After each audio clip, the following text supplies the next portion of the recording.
प्राकृतिक संख्या natural number. गिनती में प्रयोग होने वाली संख्याएं 1, 2, 3, 4 प्राकृतिक संख्या कहलाती है। सभी प्राकृतिक संख्याओं के समूह संग्रह को n से सूचित किया जाता है। n बराबर 1, 2, 3। अस्पष्टता। n बड़ी n में अपरिमित संख्याएं हैं तथा इसमें उपस्थित सबसे छोटी संख्या 1 है, लेकिन उपस्थिति सबसे बड़ी संख्या के बारे में नहीं बताया जा सकता है। संख्या रेखा पे इसको सजाते हैं। एक ठो लाइन है यहाँ पे, ये हो गया रेखा। 0 से स्टार्ट करते हैं, 0, 1, 2, 3, 4। अब यहाँ से यहाँ 12, ये सब आपस में बराबर है तो लिखेंगे यहाँ 0 A1 बराबर A1 A2 बराबर A2 A3 बराबर A3 A4। बस आपका प्राकृतिक संख्या ख़त्म हो गई। अब आएंगे हम लोग पूर्ण संख्या में। पूर्ण संख्या होल नंबर। सभी प्राकृतिक संख्याओं के संग्रह में शून्य को शामिल कर देने से प्राप्त संख्याएं पूर्ण संख्या कहलाती है। सभी पूर्ण संख्याओं के समूह संग्रह को W से सूचित किया जाता है। अतः W बराबर 0, 1, 2, 3, 4, 5।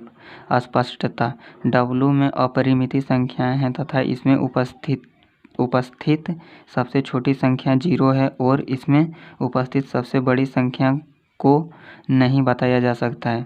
संख्या रेखा पे इसको सेम उसकी तरह सजाएंगे, ऊपर वाला जिस टाइप सजाए थे।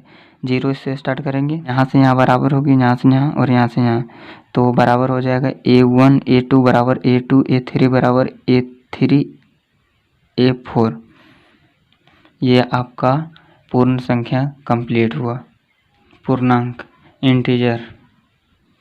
प्राकृतिक संख्याओं के संग्रह में 0, शून्य तथा ऋण पूर्णांकों यानी कि -1, -2, -3 को शामिल करने से प्राप्त संख्या पूर्णांक कहलाती है।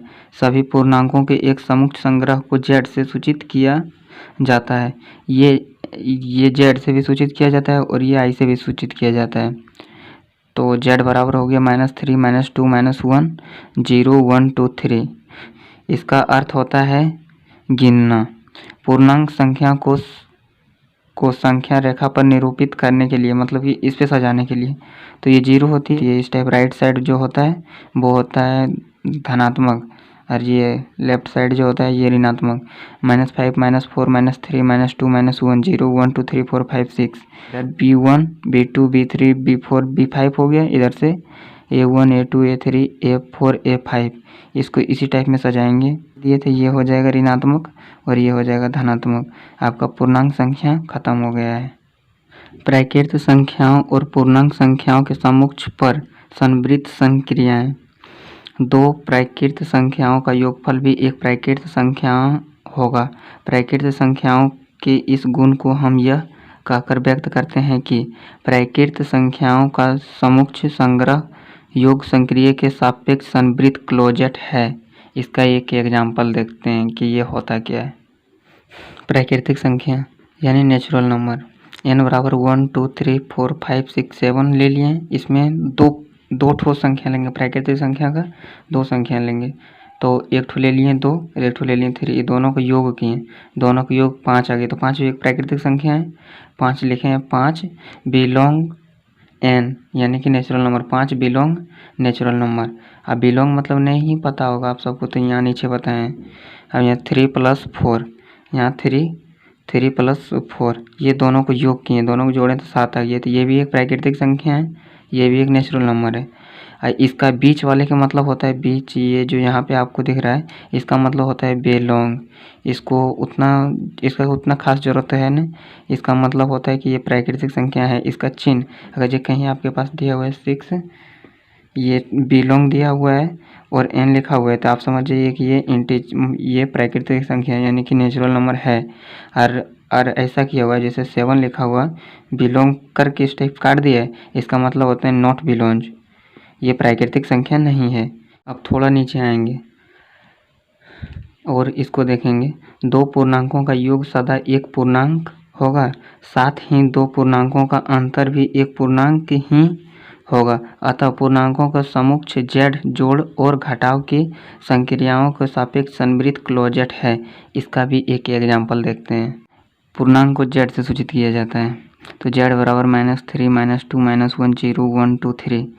-3 और -2 दोनों का अगर जो योग करेंगे तो -5 आएगा। तो ये पूर्णांक है, तो हाँ ये पूर्णांक है, क्योंकि इसमें तो चलता जाएगा।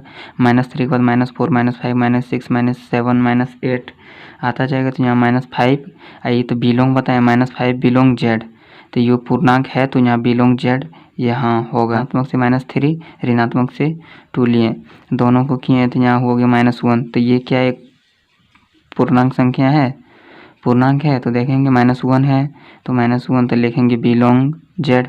जेड मतलब होता है इस जेड सूचित किया जाता है उसको। एक ठो फिर से लेते हैं हम धनात्मक और एक ठो ऋणात्मक, दोनों को करते हैं आपस में। तो 8 हो गया -3 हो गया, बराबर आ गया 5। तो ये पूर्णांक है, तो हाँ है, क्योंकि यहाँ 3 इसके बाद आएगा 4 फिर आएगा 5 तो आ गया इसमें, तो ये भी हो जाए।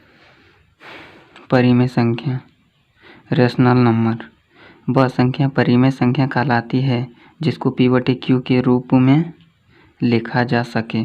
जैसे p और q पूर्णांक है तथा q बराबर नॉट इक्वल टू 0, यानी कि आपके पास q जो नीचे वाला है ना, यहाँ पे 0 नहीं आना चाहिए। चूँकि किसी संख्या को हर 0 शून्य नहीं हो सकता, नीचे हर मतलब शून्य नहीं हो सकता है, इसलिए p/q लिखने का अर्थ है q बराबर नॉट, मतलब q इक्वल टू नॉट 0। इसमें अलग से लिखना आवश्यक नहीं है। सभी परिमेय संख्याओं का समूह को q से सूचित किया जाता है। परिमेय संख्या को q से सूचित किया जाता है। फर्स्ट में देखे थे प्राकृतिक संख्या, उसको n से सूचित किया गया था। पूर्ण संख्या w से सूचित किया गया था। पूर्णांक z और i से सूचित किया गया था। अब परिमेय संख्या q से सूचित किया जाता है। p/q, p और q पूर्णांक है तथा q बराबर नॉट इक्वल टू 0।